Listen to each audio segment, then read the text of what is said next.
ನಮಸ್ಕಾರ ಎಲ್ರಿಗೂ.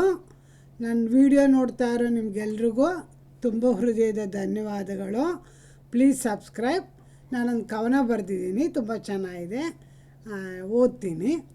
ಹೊಗಳಿಕೆಗೆ ಬೀಗದೆ ತೆಗಳಿಕೆಗೆ ಅಂಜದೆ ನೀ ಮುನ್ನಡೆ, ಕಾಯುವುದೇ ಹಿರಿ ಹಿರಿ ಹಿಗ್ಗುವುದೇ ಹೊಗಳಿಕೆಗೆ ಗೋಮಾತೆ, ಅಮೃತದಂತಹ ಹಾಲು ಉಣಿಸಲು ಕಡೆಗಾಲದಲ್ಲಿ ಪೋಷಿಸದೇ ಇದ್ದರೂ ಸಲಹದೆ ಬಿಡುವರೆ ಮಾತಾ ಪಿತೃಗಳು.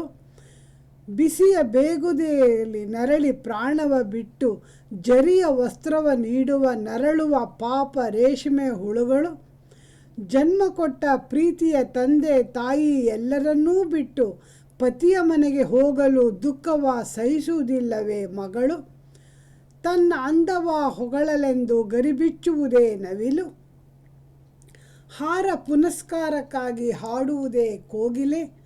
ನಾನಿಲ್ಲದೆ ಬೆಳಕಿಲ್ಲ ಬದುಕಿಲ್ಲ ಎಂದು ಬೀಗಲಿಲ್ಲ ಸೂರ್ಯನಾರಾಯಣ, ಕೇಳಲಿಲ್ಲ ಕಹಳೆ. ಭೇದ ಭಾವ ತೋರದೆ ಸಿಹಿ ನೀರ ನೀಡುವ ಮಹಾನದಿ ಹೊಗಳದಿದ್ದರೂ ಹರಿಯದೆ ಬಿಡುವಳೆ. ನನ್ನನ್ನು ನೋಡಲೆಂದು ಸುರಿಸುವುದಿಲ್ಲ ಮಳೆ, ನನ್ನಿಂದ ಎನ್ನುತ್ತ ರೈತ ನೀಡುವನೇ ಬೆಳೆ. ಕರ್ಮಫಲದ ಚಿಂತೆ ಬೇಡ, ಉಪಕಾರದ ಸ್ಮರಣೆ ಬಿಡಬೇಡ, ನಾನೆಂಬ ಭ್ರಮೆಯು ನಮಗೆ ಬೇಡ. ಮಾತನಾಡುವ ಮೊದಲು ಯೋಚಿಸಿ ಯಾರ ಮನವೂ ನೋಯಿಸಬೇಡ, ಪ್ರತಿಫಲಕ್ಕಾಗಿ ಎಲ್ಲವನ್ನೂ ಮಾಡಬೇಡ.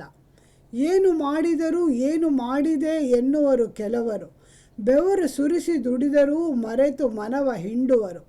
ಕೆಲಸವಾದ ಮೇಲೆ ಅಪ್ರಯೋಜಕ ಎಂಬ ನೆನಪು ತರುವರು, ನಾನು ನನ್ನಿಂದ ಎಂದು ಸಾರುವರು.